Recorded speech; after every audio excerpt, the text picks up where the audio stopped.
Hello, everybody. Welcome to the August. Oh my God, I always do that. I literally forget what month we're in every single time I start. This is the August book club discussion for the Literally Dead Book Club. Julie Chan has said, oh my God, we all have it. How fun. I see a couple aardvarks and a library book. Yes. Perfection. But just a reminder for September, we're reading Killer on the Road and The Babysitter Lives by Stephen Graham Jones. Very excited to open up the fable discussion for this and see how it organizes it all tomorrow and which one is even first that we're supposed to read.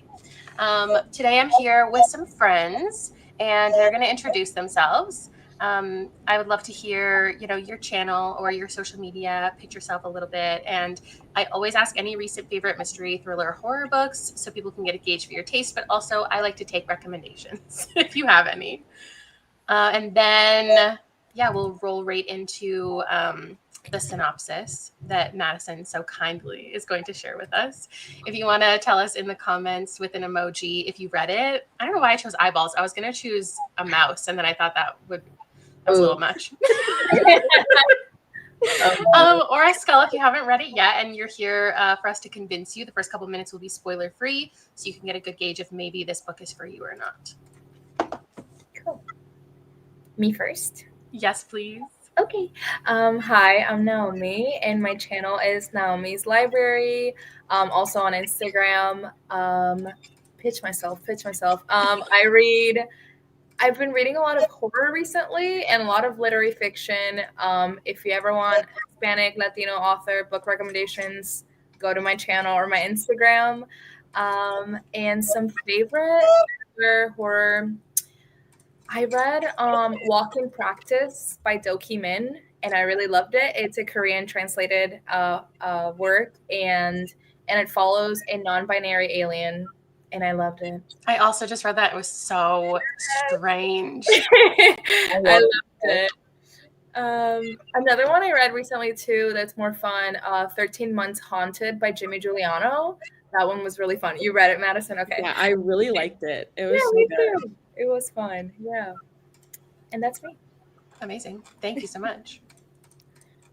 Okay, I'm Mad or Madison, literary Mad Max here.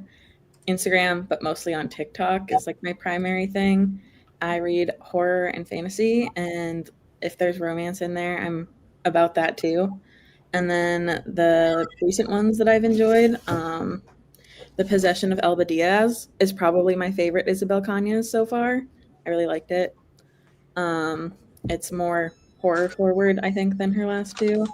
And then I'm only halfway through this one, but I'm really enjoying it. The Burial Tide by Neil Shepson. Not out yet, but I really like it. Love that. It's spooky. It's set on like a remote island, and there's a bunch of weird cast of characters that we're meeting one by one because she has amnesia. So interesting. Adding it to my TBR. Jan. Is it good? Well, I think it's when other people are talking, it's coming through somewhere from you. Okay, I had my phone like right next to my laptop. Oh, that might be it. I was looking at my Goodreads, so maybe that's it. I'm just gonna like put it. Hi, I'm Jan from Jan Agaton. I am mostly on YouTube and Instagram, only on YouTube and Instagram. TikTok is not for me. But I read horror, fantasy, romance, a lot of everything, lit fic. Was that laundry? I was like, I have so much laundry. I feel like I'm trying to. My music went off because I had Rob's putting the clothes in the dryer. I couldn't close the door because I was like, he has to hear it, or the clothes aren't going to be done on time. Anyway, sorry. I was like, trying to keep it out of frame. But yeah, I read a little bit of everything. I have a book club, have a Patreon, all that jazz. My favorite. What did I say? My most recent one that I liked was Breathe and Bleed Out by Brian McCauley. That comes out September 2nd. And then I also liked, Open Wide had some kind of some horror, some kind of, what the heck? Am I having a stroke? What is going on? Hold on. Open Wide. Oh, Open Wide. Yeah. By Jessica Gross. But it's more like weird lit fic. That one just came out. And then Hunger Stone was my last 5-star horror. I love when you pitch things because then I get excited to read them, but I'm like, maybe I shouldn't because we have such different tastes. I I'm know. like, oh yeah, Hunger Stone, but I'm like, wait, no, I shouldn't read Hunger Stone. You and Shy Girl, I was so mad, but also, you know, I think I'll finish it, and I hope I like it. Oh, you haven't finished it yet. No, I put it down The book. momentarily. Yeah. We'll see. Okay. Actually, if everyone in the comments wants to share their rating while Madison gives us a pitch of the book, then we will all go through and share our individual ratings, which of course, as always, I don't know anybody's, and I love being surprised and getting to see what everybody thought of it live. Madison, tell us about the book. Cool. We're following Julie Chan. She's a young woman kind of down on her luck, like so incredibly just average. And she's also the pair of a twin. And her twin is Chloe, who is an A-list influencer. And they know of each other, but are completely estranged until one day Chloe calls her, very weird phone call, and Julie's like, I have really nothing else going on or going for me. Let me go check on my twin. And she finds her dead. And obviously you need to call people when somebody dies. So all of these people are coming in and they're assuming that she's Chloe, the influencer twin. She's like, I guess this is my shot. Might as well be an influencer, I guess. And she finds out it's a lot harder than she expected it to be for a variety of reasons. Perfect. She gets into some dangerous situations. Yes. Okay. The ratings seem to be all over the place. Like we have 2s, we have 5s, we have some DNFs. I found this really readable. And I feel like that's true for everyone I saw in Fable. Like it has so many chapters. The chapters are so short. I know people love that because it just keeps you reading, and the updates were just flying in on Fable. And you could see people were like updating every chapter, like every couple minutes. Like people were reading this in one day, like in one sitting. So at least even if you hated it, I think like it was bingeable for sure. Okay. Ratings. Oh my God. What did you guys think of this? I always hope that we go into a live show with like a mix because I want everyone to feel represented. So let's see. Okay. Well, I gave it a 3.5. I think leading up, I won't spoil anything, but leading up to when they went to the island, it was a 4, and then it went a little down for me from there. I really liked it. I thought it was so much fun. But yeah, I gave it a 3.5. Okay. I reread it for the live show, and both times it was a 5-star for me. I love how bonkers it gets. Mm-hmm. Yeah, I didn't think I saw your rating, but I know that you had read it before we talked about you coming to the live show. So I already assumed you liked it a lot, but I didn't see your actual rating of it. It would be fun if I just came here to hate on it. Like I reread it and it was actually really bad this time. So I gave it a 4, and I was actually the opposite of me. Like when they got to the island, that's when it hit a 4, like a strong 4. The beginning, like all the influencer talk. I mean, some people know this, but like I don't like social media in books because I do it for a literal living. Like my day job is social media for a library, so I'm just like sick of it. Like, but this was good. This is probably the best social media book I've read in a long time. So yeah, I love the ending.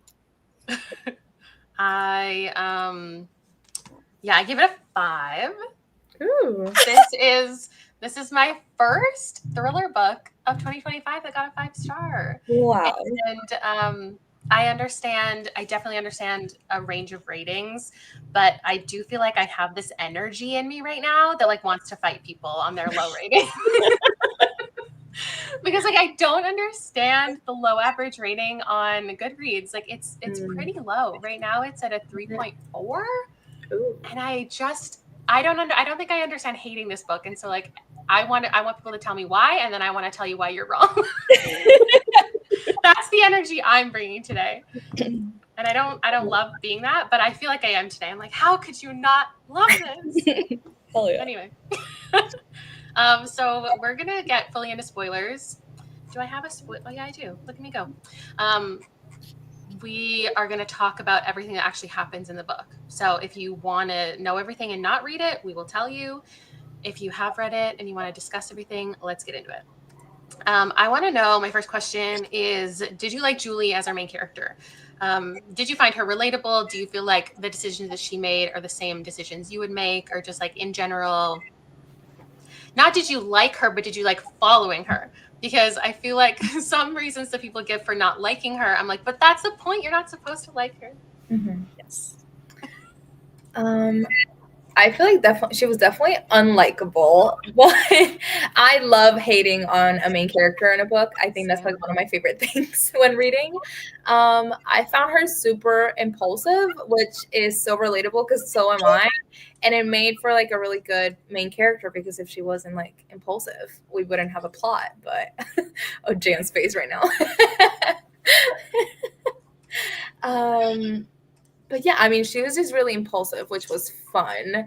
But yeah, definitely unlikable as a main character. I feel like I related to her like when she was working at the grocery store and stuff. And because I mean, I used to work in fast food, and I feel like a lot of my thoughts were like, damn, like sometimes I watched like the Mormon Wives, and they're talking about how much they make in one brand deal, and I'm like, God, I wish that was me. But I wonder if I would hate it as much as Julie did. But I loved her because she pretty exclusively made bad decisions. yeah, Like, this would not have been an interesting book if she would have made one intelligent, thought out decision. She was so rash, and I feel like her opinion of herself and everything else was just like wildly oscillating. She was on mountains and then she was in valleys, and that's like what made her interesting, I guess. Hi. Is it good? Sorry, my face was like that because Kayla muted my mic. And I was like, no, it's back. It's only when other people are talking, so you're good when you're talking. So like right now, you can still hear like when you talk. I can hear echoes from. Oh, it's only me. I don't hear anything right now. Okay. Oh, crazy. Okay, when Jan's mic is on, I hear everyone's voice also coming through Jan. Okay, I won't mute you anymore though, and then if it's just me silencing me, losing my mind. I just looked at these questions like, okay, what was it? Oh, Julie. I love Julie for being unlikable. It reminded me a lot of Yellowface, because this is pitched as what, Yellowface meets Bunny, right? Mm-hmm. So that I feel like was very Yellowface, the vibes, the like unlikable main character.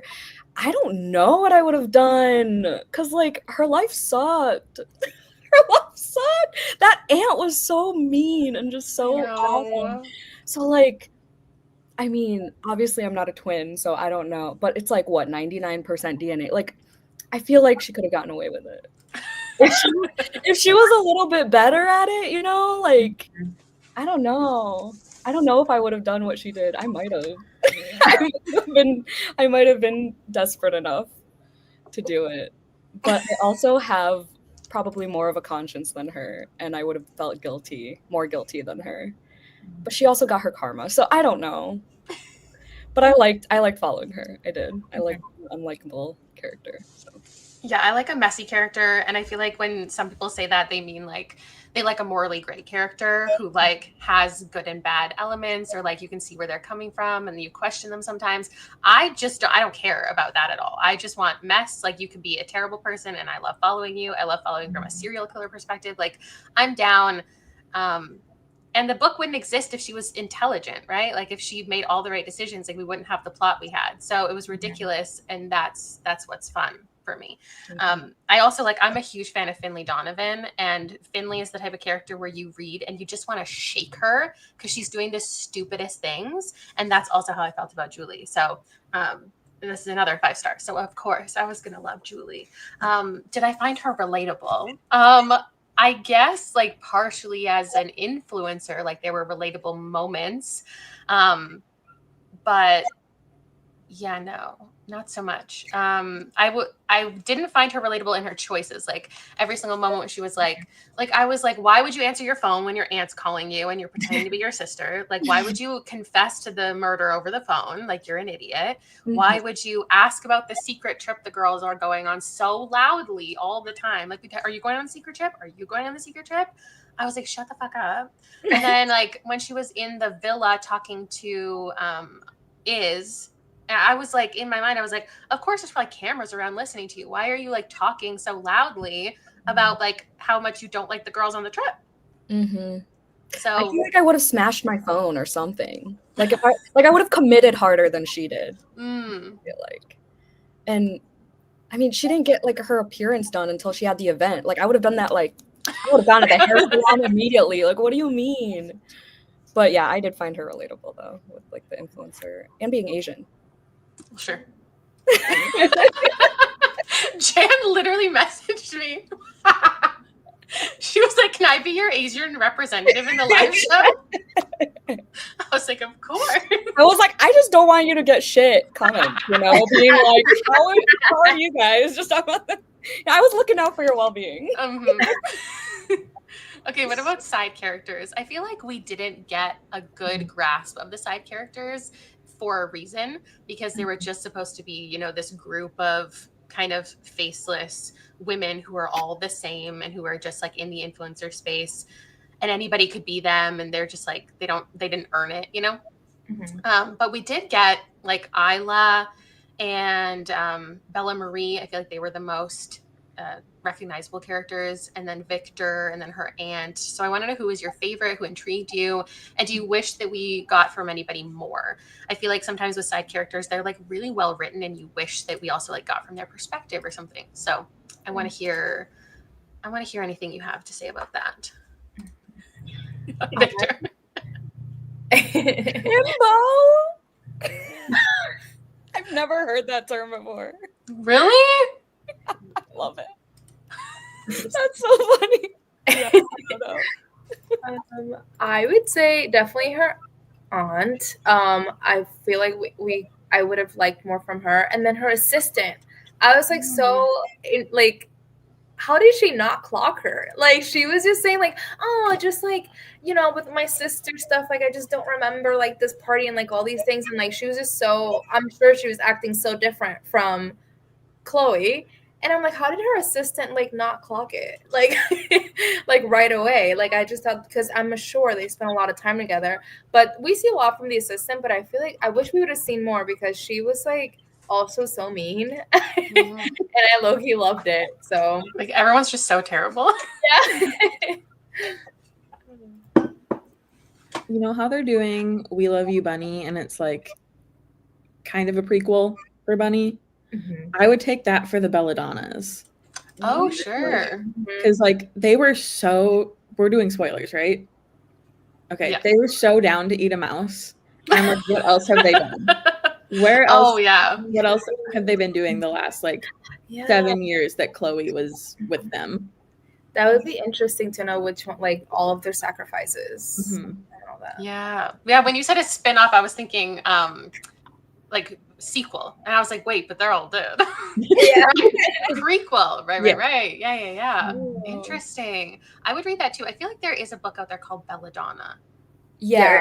Right? I haven't read that one, but I hated it, so you probably love it. That's a good answer. Damn. I was gonna say Fiona too, but I'm biased because she's Filipino.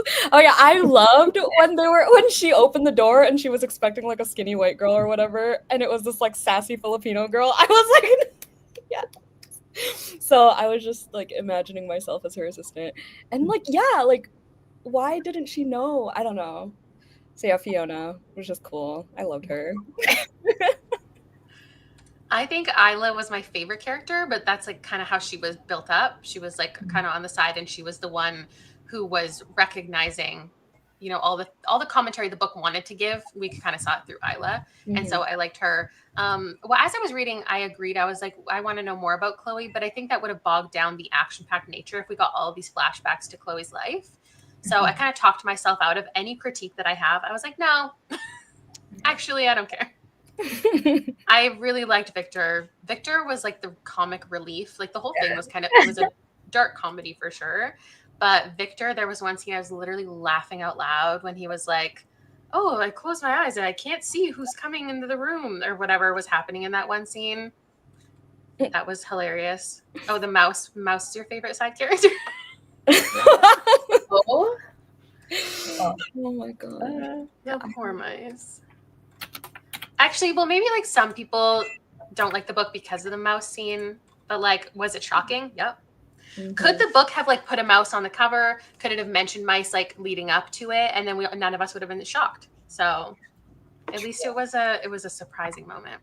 Yeah, I do think that Iz was meant to represent like us as the reader being aware of everything that the book is saying. I kind of hated that her nickname was Iz, but isn't it pronounced Isla? Yeah. Like, I don't like that. I don't know. I didn't listen to the audiobook, so Like, why not name her Isabella yeah. if you wanted her to be Iz?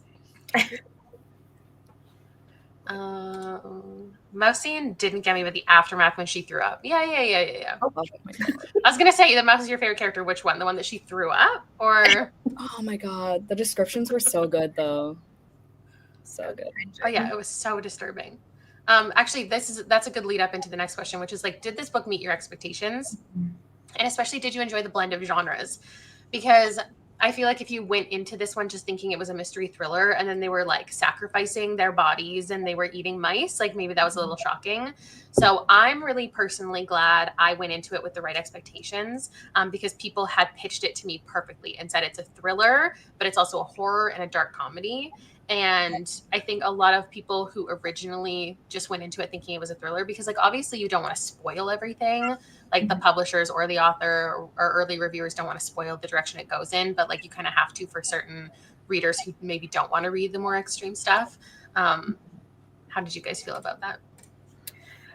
Yeah, for me, I think it didn't, because I didn't realize, I mean, I definitely knew it was thriller, but I was expecting more of like a Yellow Face by R.F. Kuang. I thought it would be very, I am hearing the echo now. Sorry, just letting you know. What was I saying? Yeah, I thought it was just a thriller, very Yellow Face, and that's kind of how it was leading up to the trip.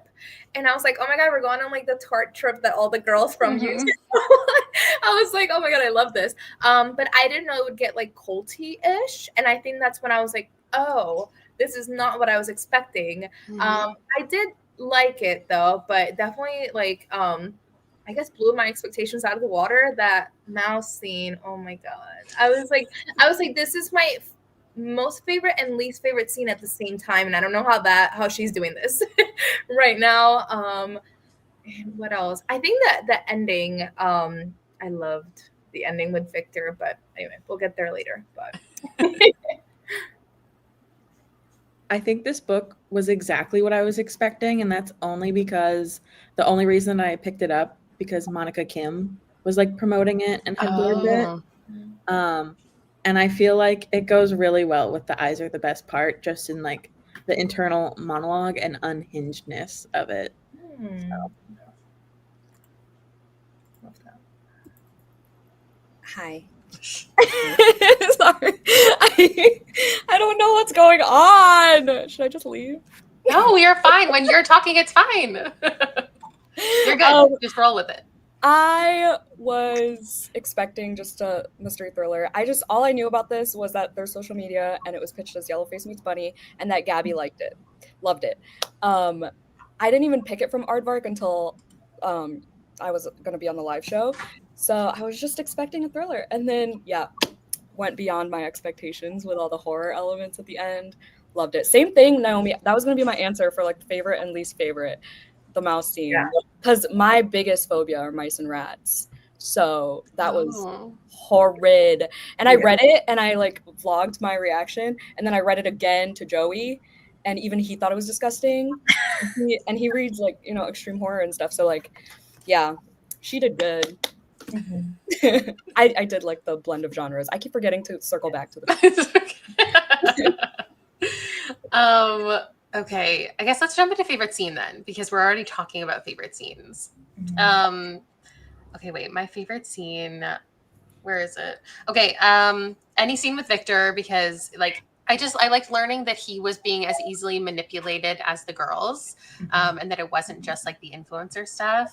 I liked. I loved when Julie had to sacrifice something, and the whole like conversation there when she was like, "What should I sacrifice? What should I give up? Like, should I give up my firstborn? I don't want to be unoriginal." I loved that whole like sentence, that whole situation, when she learned that they all had to sacrifice something, and she again just like everything else was so down, she's like, I guess I'll just sacrifice something, because she also like didn't believe it at the same time.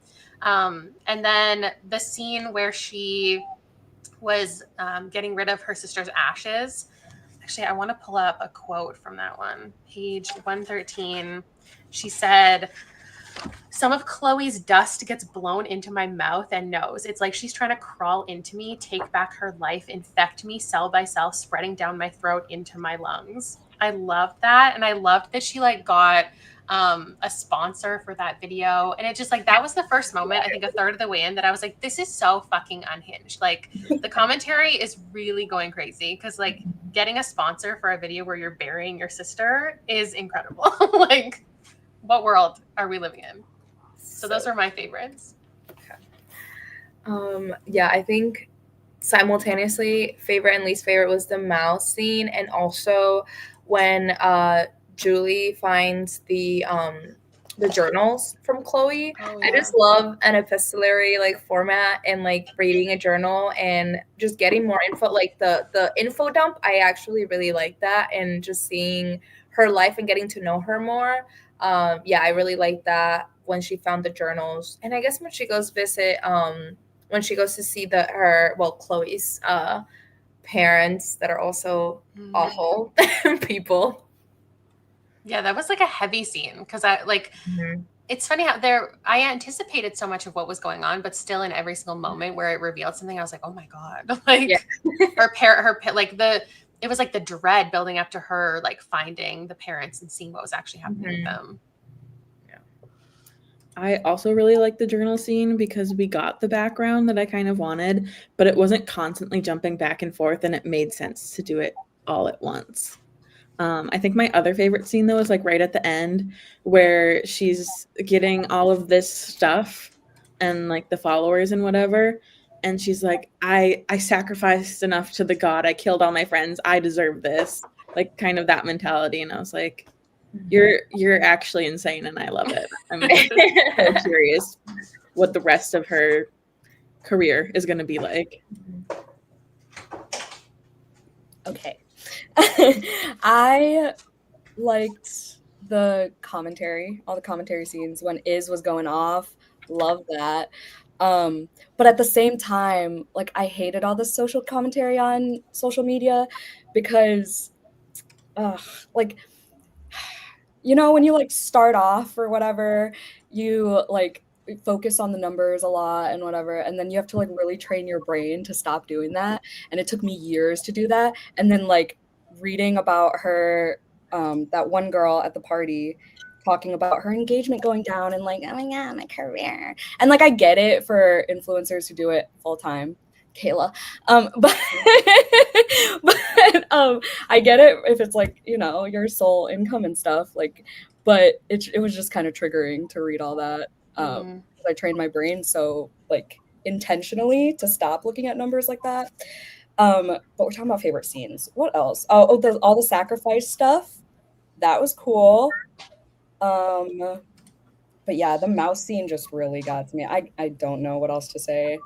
And then when she threw it up, I was like, no, we're going back. I thought we were done. And then I'm kind of glad I didn't listen to the audiobook because of all the like repetition.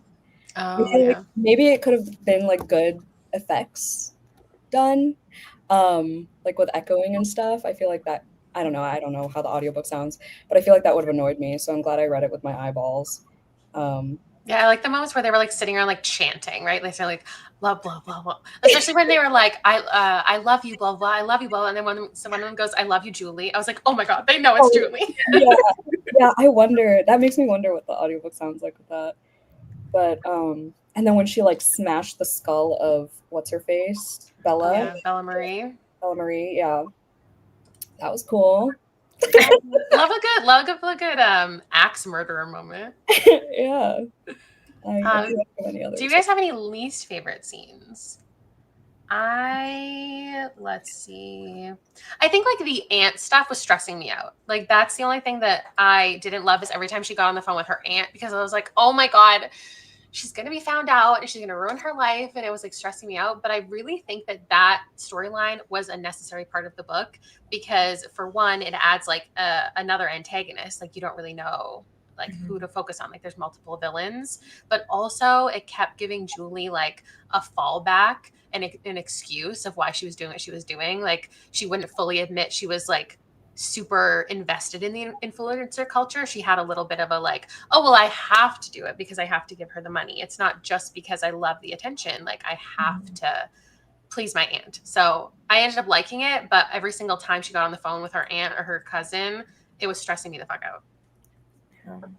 And also how she used that for when that one like YouTuber did like a deep dive and kind of clocked what she was doing. And then she was like, no, my aunt, it's like I guess extorting me for money and like all this stuff. And then she used that as an excuse to keep going. I can't think of any least favorites from the top of my head. So I don't know if anyone else has something. And I'll kind of jump off from others because I can't think of any least favorites right now. When they were on the island and talking about all of their like conquests with Victor and he was just like there and stationary, that made me really sad for him. It was like he was so brainwashed, he kind of just like didn't know better, but that had to kind of suck. Yeah, and then him saying like Julie's the first person who ever like humanized him and didn't make him feel like a toy. I was like, wait, how is Julie like a good person in this moment? This is crazy. In the very beginning, when those girls recognized Julie, and thought that she was Chloe, and like they just kept like, I don't know, harassing her, and she was like, "Oh my God, no, I'm not making a video. Like, leave me alone. I'm just trying to work." That was annoying. And yeah, I kind of said stuff I didn't like about it in the last question. So that was so like Charlie D'Amelio working at Walmart for 24 hours. I'm like, is this what you think she's doing right now? That's wild. Yeah, it makes you think because we don't really get a ton about Chloe, but it gives you a little bit of an idea of the content she was making or she could have been making. And I actually think that that's really interesting to give us little bits and pieces of her, but not like exactly what her channel looked like and every single video that she ever posted, because we get to then dream up exactly what Chloe was doing on her channel. And I think that's interesting. Yeah, I think with the trip, it was just giving me like Tarte trip vibes. So I just kept thinking of like the kind of videos that like Alicia Marie or like all those girls do. So that's what I thought they were like doing. But yeah, when at the beginning of the book, when they're talking to her and they like recognize her at the grocery store, I'm like, what is this? Charlie D'Amelio at Walmart? Like, what is happening? Okay, let's talk about themes. We kind of already started talking about some things, especially with like influencer culture in general. Obviously, this was just a big commentary about sacrificing yourself to the algorithm gods, but they created an entire god that they think about instead. But what else outside of that did you like recognize? How did you find that these themes were explored or handled? I think some of the biggest critiques I've seen about the book maybe is people don't think that the commentary like went far enough, or the author didn't cover like everything maybe they wanted in there.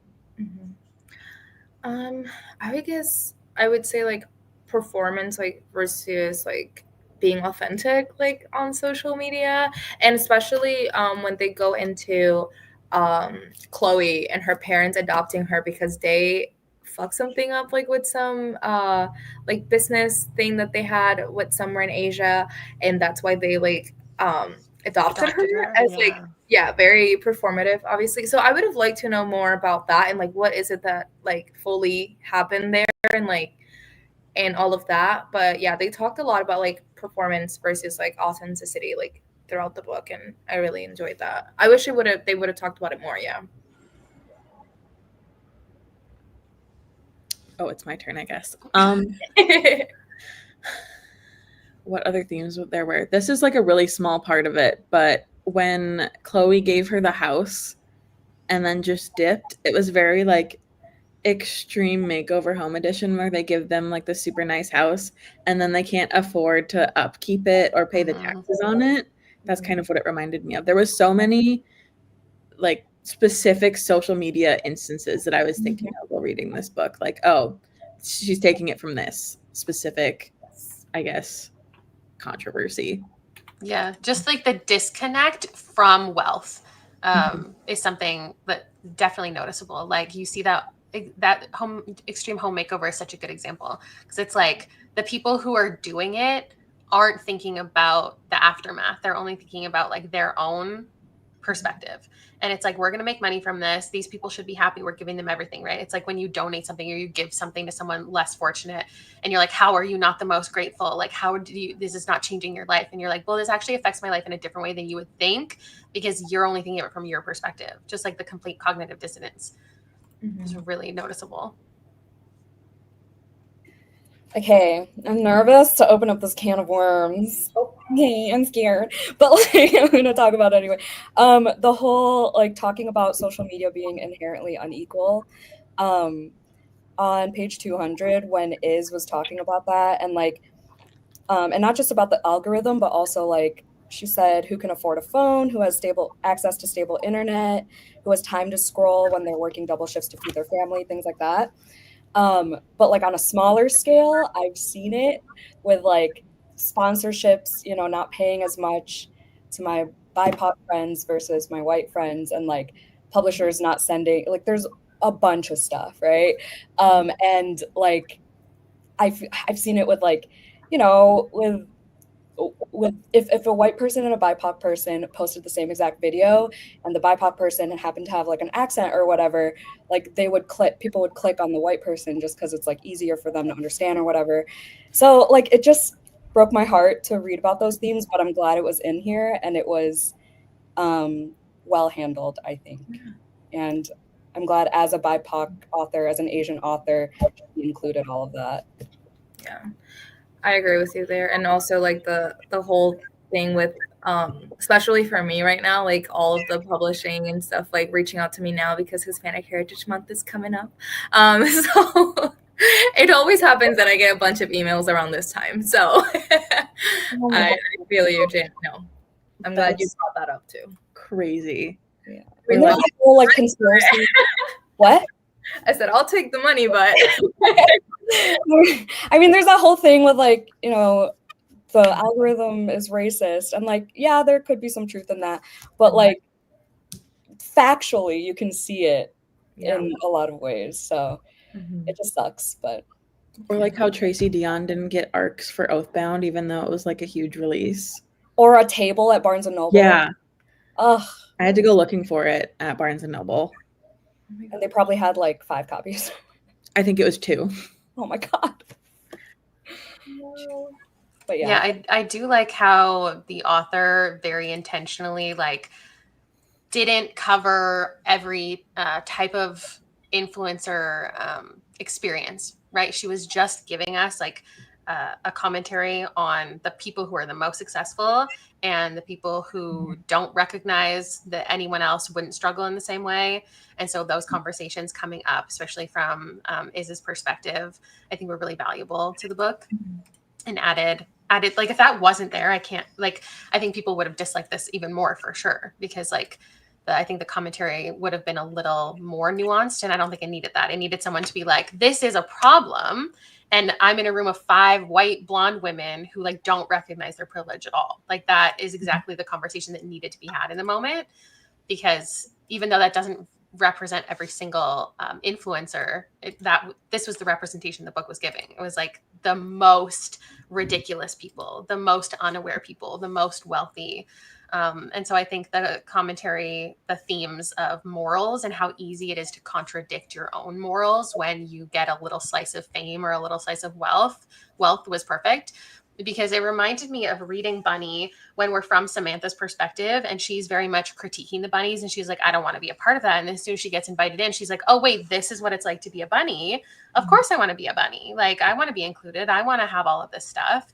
And so in here, it's like Julie was saying, she recognized issues with the social media stuff, and then as soon as she got a little bit of it, it became her greatest obsession. And that's so real for so many people. I also really liked the themes of like rituals, and even when you think about them eating the mice, because we know that it wasn't actually doing anything, but the fact that you can get so easily convinced to take any beauty regimen, or like get convinced by social media that you need this product, you need to do this. It's like, it wasn't just that they were sitting around and they were eating mice because they were told to, it's because they think that it would better their life, and everyone is so ready to be influenced. And then also the pill scene. Oh yeah, that was annoying. it was like everyone's just popping these pills, and it's like after the reveal that they were placebos. I don't know if they actually were or not in that moment, because they were being drugged essentially later. But the reveal that like, oh, it was just a placebo, we were just testing you. I was like, oh my God. Also, religious mania, I guess, is a theme of the book. Just being sacrificing to the algorithm, sacrificing to the God that they created. And the idea that, especially that, well, the one woman was like, just being so convinced that there has to be a greater reason behind what happened to you. Like, she sacrificed her womb. She's now infertile. And she was like, well, it has to be because I sacrificed myself to the God. It can't just be because of me and my body and anything else. Like, it has to be this. And I'm only going to believe this because it's what makes me feel comfortable and safe. And I think that's a real part of religion for some people. So true. Okay. Could you predict where the story was going? Any revelations that surprised you? Considering I gave this a 5, I would say like it's surprising that more things didn't surprise me, because usually I want to be shocked by something in order to give something a 5, but I didn't need to be shocked by anything. Like, I knew we were headed in a cult direction. I knew they probably hurt Chloe. I knew that they probably knew that Julie was Julie. So I don't think I was really shocked by very much, but was there anything that did it for you guys? I definitely could not predict where this was going, because like I said, I thought it was mystery thriller. I didn't even know about this trip situation. So the whole trip itself, I was like completely thrown off. I didn't know it was going to get like culty-ish. And I guess like as a plot twist, I don't love like a cult moment. Like, I just wanted it to be more like grounded in reality. Maybe it's what I thought it would be, like the big twist in there. But yeah, definitely could not predict that this was going to be eating mice. And yeah, I think the mouse was shocking to everyone, which was perfect. I was like, as soon as she had it in her hand, I was like, what are they going to do? What are they going to do with the mice? They're like, you're going to be so beautiful. You're so wonderful. I was like, they're going to eat it. Any revelations? I guess pretty much like anything that was kind of happening kind of like not shocked me, but definitely surprised me. I'm definitely like, I'll just shut my brain off. Like, I won't think too hard when I'm reading like a mystery thriller, because then I feel like in the past when I've read like mystery thriller, I'm like trying to figure it out. I usually would. So I try to like be in the moment when reading these type of things. So definitely did not like really predict anything or like anything like that. So the first time I read this, I think I was so stuck on her making such bad decisions. I was like, what are we doing here? That I didn't have any like brain capacity to predict anything. So I was shocked by a lot of it. And I was also surprised that she kept Victor. I thought for sure he was going to die. I was surprised he didn't, but I'm glad. Fair. I guess it makes sense for her to want to kill absolutely anybody who had any knowledge of anything. I was not shocked by Chloe sacrificing her parents. I guess that part. But I don't know. I had a feeling Bella was involved in Chloe's death, or one of them was. In terms of things that were shocking, the mouse. Yeah, everything about the trip. I had a feeling it was going to be culty just because, like, isolation, whatever. And it was pitched as Bunny, and the cover just feels like a cult. So I wasn't surprised by that, but like the whole premise of it and all the things they did and like the sacrifices surprised me. I guess this is a good point too. I guess I didn't expect everyone to die in the end. That's fair. Yeah. Like I didn't expect her to burn down the entire house with all the influencer girlies inside. I love a big fire Mhm. ending.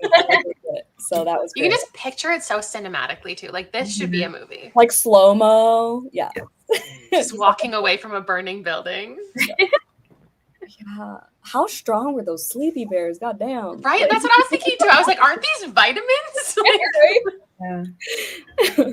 Are people really taking like Lemmy sleep and they're getting knocked out? Yeah, that's Okay. Anybody who wants to rant, take your moment. Tell us what you'd change about the book.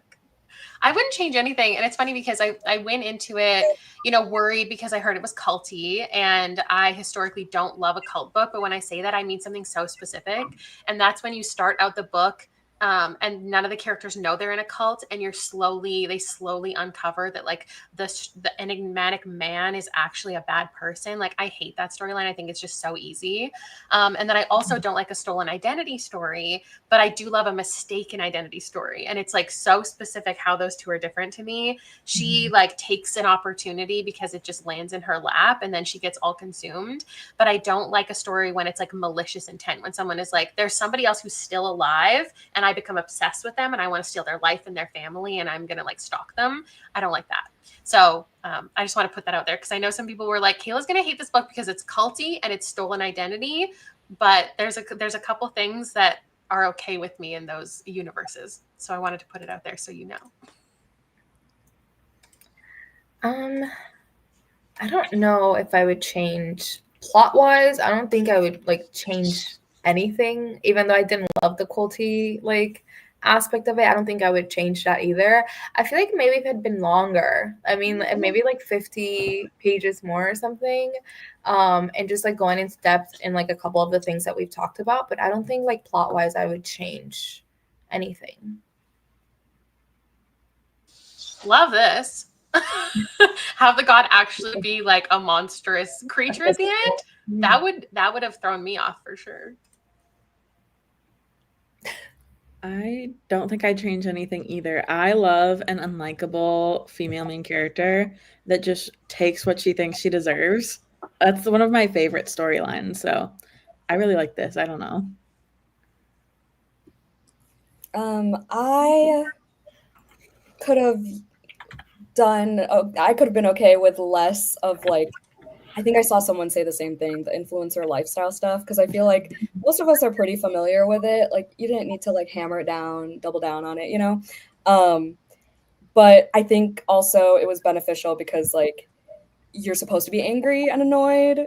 So I get that. And I think although a lot of people know like influencers, this and that, and they're annoying and whatever, these like super wealthy, annoying ones, they don't realize like the money parts and like how people profit. And so I like that they went through the ins and outs of like, yeah, you do this and they pay thousands of dollars and like brands actually freaking do that these days. And you could post one picture, and if you have the following, like you could easily pay off your debt. Like, so I like that was informative, but me personally, I don't like reading about it that often. So I think it could have been less of that. But I love the short chapters. Oh,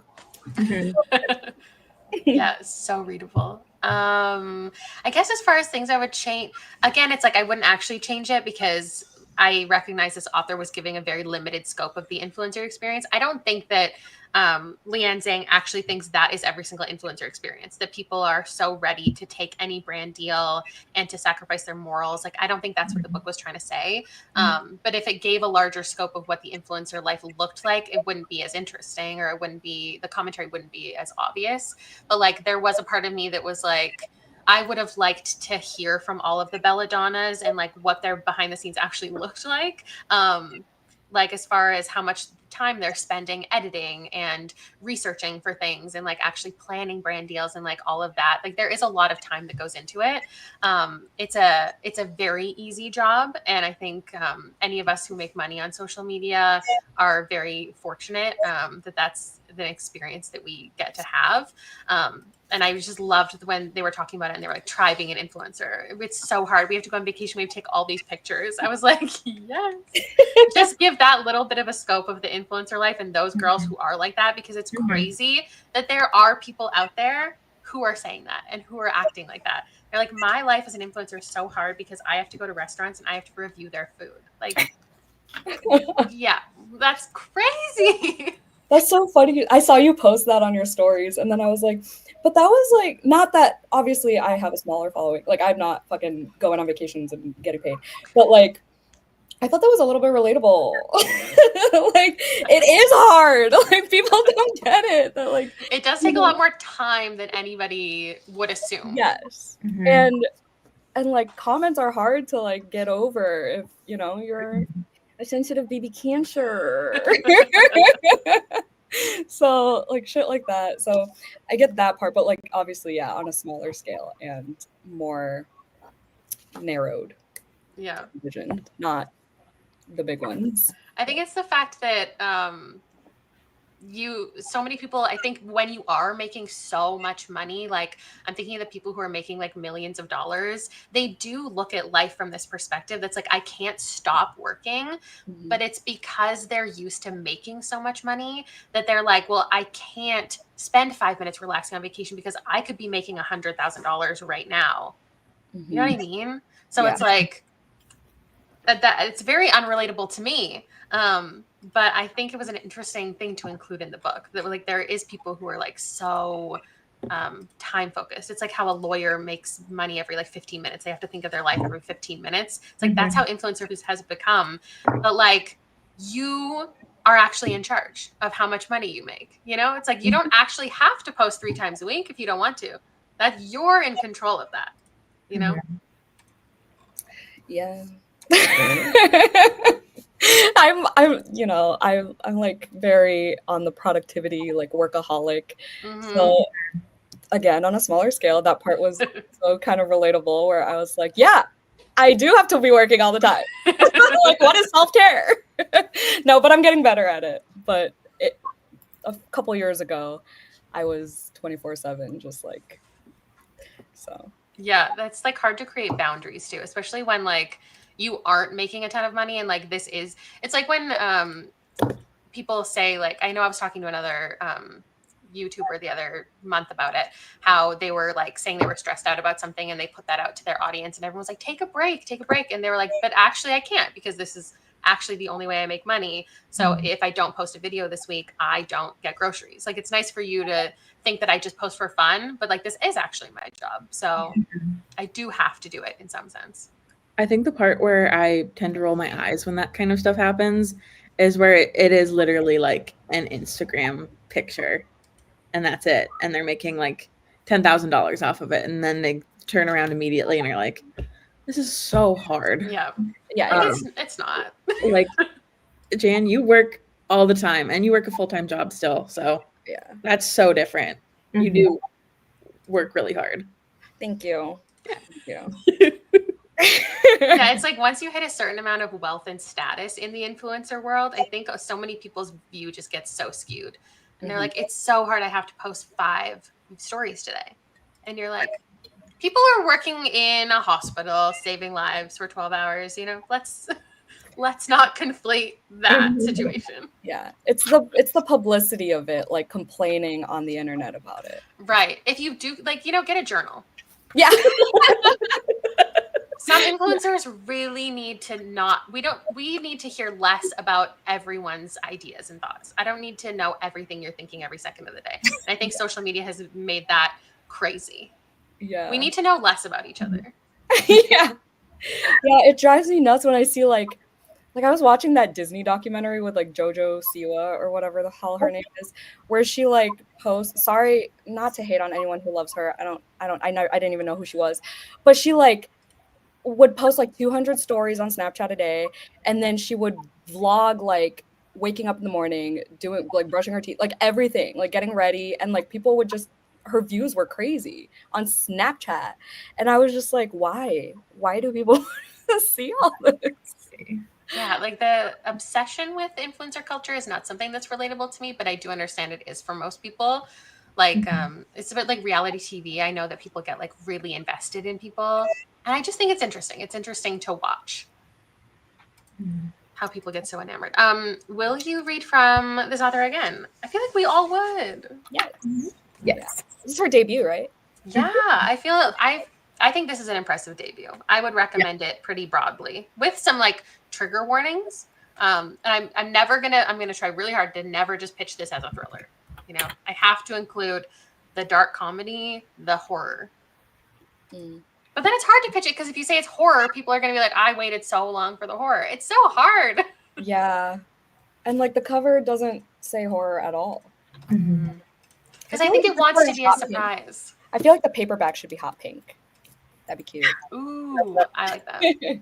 I did go to her website, and there is a mouse on her website. Oh my god. I love it. I can't picture what she would like when people come out with a debut that is so distinct, like in genre or in tone. It's so hard to think about what they would do next. Like, I can't picture what she would write because this feels like this is what the story she wanted to tell. What else would she talk about? I don't know. But Yeah, I would. It just says diabolical debut thriller in the lab. Love that. Okay, last question. Oh, sorry. Go ahead, Jen. I was also surprised that I like a twin book because twins usually I Oh, feel like that in thrillers especially is overdone. And like what more could you do with the twin situation? But like this proved me wrong. yeah. I guess it is good that they established like Chloe is dead. They cremated her because if they didn't, we'd all be waiting for Chloe to come back to life or like steal her identity back and I don't like that kind of thing. Yeah, makes sense. Okay, here's my last question. Do you have any similar books or movies to recommend to the people? This is my favorite. I like ending here because people always give such good ideas that I never would have come up with myself.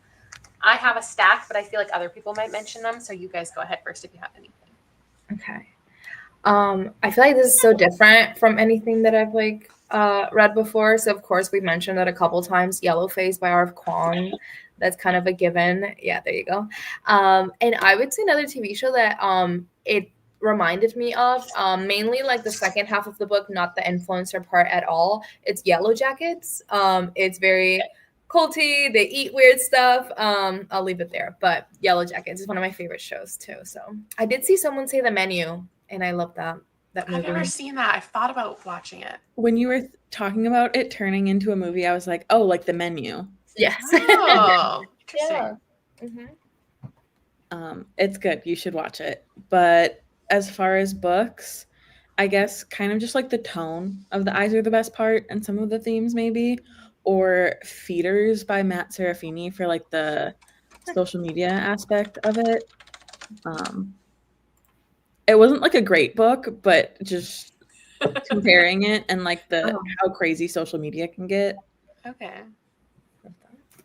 I feel like I don't actively pick up social media heavy books. So I don't think I have any recommendations in that realm. And they all sound the same to me. They're called like Follow Me or Like Me Back or like Don't Unfollow, Be My Friend. Like they all sound the same and I just don't pick any of them up. You just made me think of this one YA one. It's by a Black author and it's about a YouTuber. Shoot, hold on. But while I do this, Blink Twice I've seen in the comments. I don't know what that is. It's the one with Channing Tatum. Oh, it's a movie. Okay. Yes. Yeah. Breathe and Bleed Out was also pretty similar because it was like isolated and unhinged. And then Guillotine by Delilah Dawson. Oh yeah, good one. It's an island situation. And then Bunny, obviously. But where the heck? I read it a long time ago, and it's like YouTuber. Go ahead, I'll look for it. Yeah, and I want to know what it is now. Okay, so some of the ones that I pulled were Finley Donovan is Killing It and Dial A for Aunties because they're just kind of ridiculous, thriller adjacent things. They definitely don't go in a horror direction, and they're more fun and silly. But I definitely had the same feelings while I was reading all of these books. Bunny, of course, if you haven't read Bunny by now, you must get to it. Another kind of culty one is Catherine House. This is far more of a fever dream of a book. Like a girl goes to a school and she just like is so easily influenced into this world, and weird things start to happen. But it's pretty low in plot. We've read it for the book club before. And then I recently read Immaculate Conception by Ling Huang for a book club. Was it Gabby's book club? I think so. So if you're looking for something that has like, there's some similar commentary in here. Also, it's an Asian author. Another one is Bat Eater. If you're looking for some horror to read, I would recommend these two. These are two of my favorite horror books of the year. So those are the ones that came to mind for me. Also, Natural Beauty. I saw someone mention Natural Beauty, and I didn't pull that one, but I meant to. I found it. What's it called? One of the Good Ones by Maika and Maritza. Oh, I've heard of that. That one was surprisingly really good. I didn't think I'd like it as much as I did. I did see someone say The Writing Retreat, and that is so accurate. An Orphan Black TV show. That just unlocked the memory for me. I love Orphan Black. Isn't she like, is she a clone or is she? Yeah, okay. It's so good. I love that show. My mom's obsessed with it and she keeps telling me to watch it. I love that Just show. started Yellow Jackets and I love it so far. Yes, I love Yellow Jackets. I do think the center is interesting too. It's culty, a lot of internal monologue. The character's not the most likable. That's a good one too. I'm going to do a recommendation video on Instagram of like 13 books. And it's easy. Like this is the easiest one that I think I've had all year for me to come up with a bunch of recommendations. Yeah. Because like this is my vibe. This is so my vibe. It's just like silly and ridiculous and over the top, but also has like some heart behind it and like some commentary. But it's also just like stupid, you know?